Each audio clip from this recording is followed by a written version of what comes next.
Assalamualaikum warahmatullahi wabarakatuh.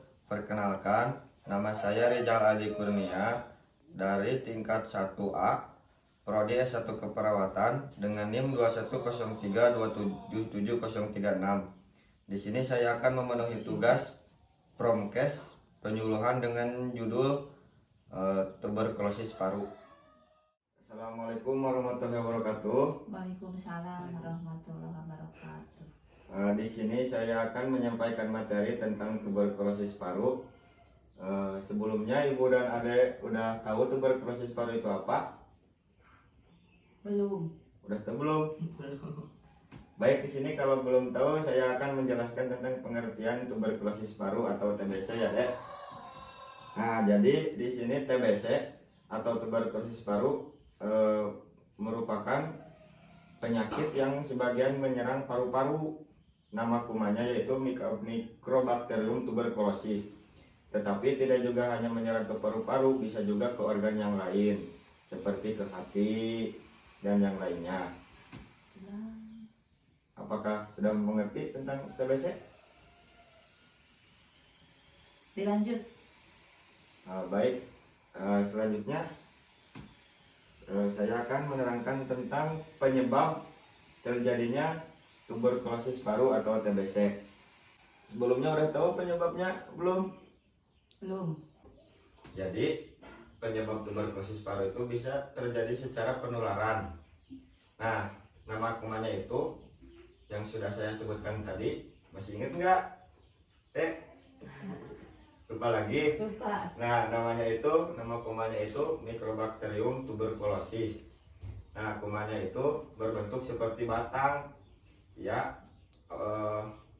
tahan asam atau bisa disebut dengan basil tahan asam.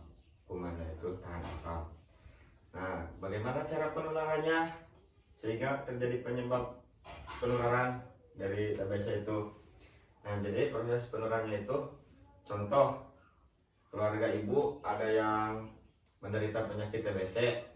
Nah, si penderita penyakit TBC itu bersin atau batuk. Nah, sehingga pas bersin batuk, si penderita TBC itu mengeluarkan percikan dahak atau droplet.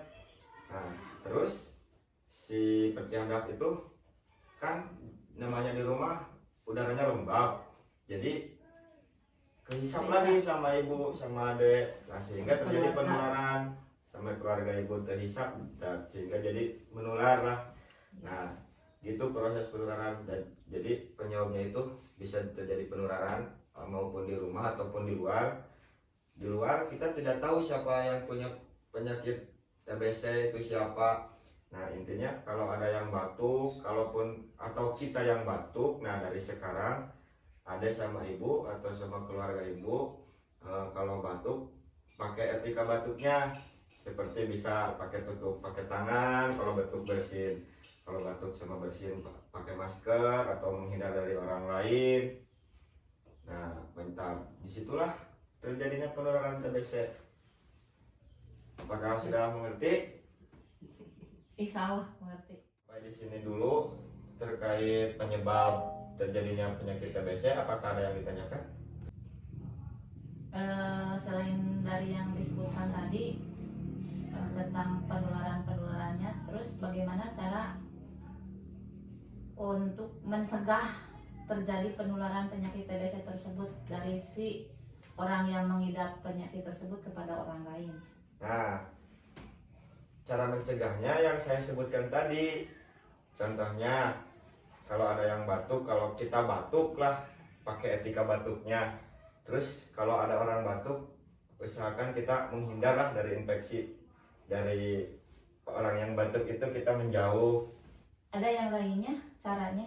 Cara pencegahannya kalau di tempat di luar, usahakan kita jangan meludah sembarangan atau lah jaga batuk, bersin jaga. Nah, kalau di rumah untuk mencegah dari menularnya si TBC, kalau di rumah ada yang menderita penyakit TBC, selayaknya diusahakan jangan minum segelas. Maksudnya contohnya Ade ini menderita penyakit TBC, minum pakai gelas ini, terus si bekas gelasnya dipakai minum lagi sama ibu. Nah itu gak boleh, itu menyebabkan penularan. Nah terus, nah bisa juga kalau di rumah jemur kasur lah seminggu sekali, atau ventilasinya, jendelanya buka-bukain supaya sinar matahari itu masuk. Intinya biar udaranya tidak lembab, banyak oksigen masuk udara dari luar. Nah, yang terakhir saya akan menerangkan tentang pengobatan penyakit TBC. Itu dengan cara patuh terhadap patuh minum obat yang sudah dianjurkan oleh dokter. Disiplin. Contohnya dokter suruh minum obatnya 6 bulan sampai 9 bulan. Contohnya ada ini minum obatnya harus 6 bulan kata dokter. Nah harus patuh, sehari pun jangan ada yang kelewat. Jika ada satu hari pun yang kelewat, maka si virus tersebut akan menjadi tambah kebal. Nah lalu minum obatnya tuh harus dimulai dari nol lagi. Jadi cara pengobatannya harus patuh minum obat yang dianjurkan oleh dokter. Nah selanjutnya, apakah ada pertanyaan dari ibu atau adik? Kak, nama obatnya itu apa? Nah, obatnya itu ada 4. Yang pertama nama obatnya itu isoniazid, yang kedua rifampicin, yang ketiga piraminamid, dan yang keempat etambutol. Nah, obat tersebut harus diminum secara rutin 6-9 bulan. Tapi sesuai dosis, sesuai resep dokter. Iya, sesuai resep dokter, sehingga ya harus patuh selama 6 bulan atau 9 bulan itu, jangan ada yang sampai kelewat. Kalau ada yang kelewat, virusnya ntar tambah kebal dan minum obatnya itu dimulai lagi dari nol. Terus gimana kalau sudah nyampe waktu 6 bulan ternyata dicek lagi masih virusnya masih ada, terus dilanjutkan lagi berobatnya apa gimana? Jadi kalau selama 6 bulan itu belum sembuh, bisa ditambah waktu minum obatnya seperti 9 bulan sampai 1 tahun. Tetapi harus patuh, harus disiplin minum obatnya itu. Jadi kalau 6 bulan tidak sembuh, kemungkinan minum obatnya itu tidak disiplin lah, tidak patuh, telat waktu atau telat 1 hari atau gimana. Jadi usahakan jangan telat minum obatnya, maksudnya jangan ada yang kelewat.